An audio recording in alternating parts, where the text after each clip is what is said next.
Bonjour, je m'appelle Guillaume, donc je suis co-gérant de la société Nantes Artisan, mais j'occupe aussi le poste de conducteur de travaux et maîtreur. Alors une porte palière, c'est une porte d'entrée en fait, qui va séparer votre appartement du palier, voilà, de la partie commune. Alors on attend d'une porte palière, je dirais 4 choses importantes. La première, c'est effectivement, si vous ne souhaitez pas participer à tous les potins de l'immeuble et à la vie de vos chers voisins, une isolation phonique est très importante évidemment. La seconde chose, ça va être la partie sécurité, puisque votre porte palière, votre porte d'entrée d'appartement est le seul point d'accès à l'intérieur d'une maison, donc c'est vraiment très important. Ensuite, on a la partie esthétique, qui elle va effectivement aussi dépendre de la copropriété, puisqu'on ne fait pas ce qu'on veut sur cette partie-là au niveau des matériaux et des finitions. On est assez contraint sur la partie commune. Et puis évidemment le prix qui doit être lui plutôt raisonnable. Donc contrairement aux portes d'entrée d'une maison individuelle, où là on va beaucoup utiliser en fait le PVC et l'aluminium essentiellement aujourd'hui sur le marché, les portes palières, elles, sont fabriquées en 2 matériaux essentiellement, donc ça va être le bois et l'acier. Nous avons 3 types de portes palières. La première, donc c'est la porte blindée. Les portes palières coupe-feu. Alors elles sont très peu utilisées sur les portes d'entrée d'appartements chez le particulier.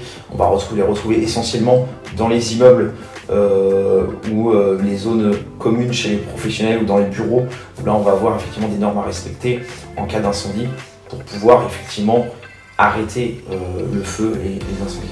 Et les portes palières acoustiques qui ont l'objectif de réduire effectivement le bruit que vous allez retrouver entre votre appartement et le palier.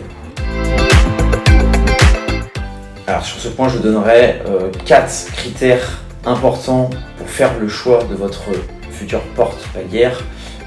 La première va être la sécurité, puisque il va falloir faire attention effectivement aux matériaux que vous allez choisir, au nombre de points de fermeture que vous allez avoir, au type de serrure, si on respecte les normes A2P notamment, puisque tout ça va être important contre les intrusions et éventuellement les cambriolages. L'esthétique, donc là il va falloir regarder ce qui est proposé par le fabricant en termes de matériaux, de couleurs, de motifs, des ornements, le type de vitrage aussi est important.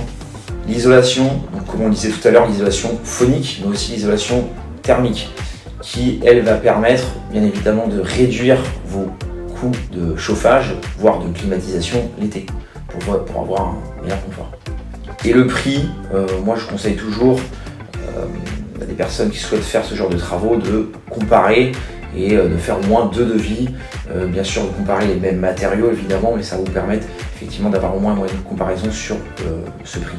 Dernier point important, donc il faut absolument demander l'autorisation à la copropriété avant d'engager les travaux, puisque ils ont le droit effectivement, de vous refuser de changer votre porte palière si ça ne correspond pas à l'esthétique exigée de la copropriété. Vous savez donc tout sur la porte palière, donc n'hésitez pas à nous contacter. Si vous avez des questions, si vous souhaitez plus d'infos, on reste à votre disposition. Je vous remercie.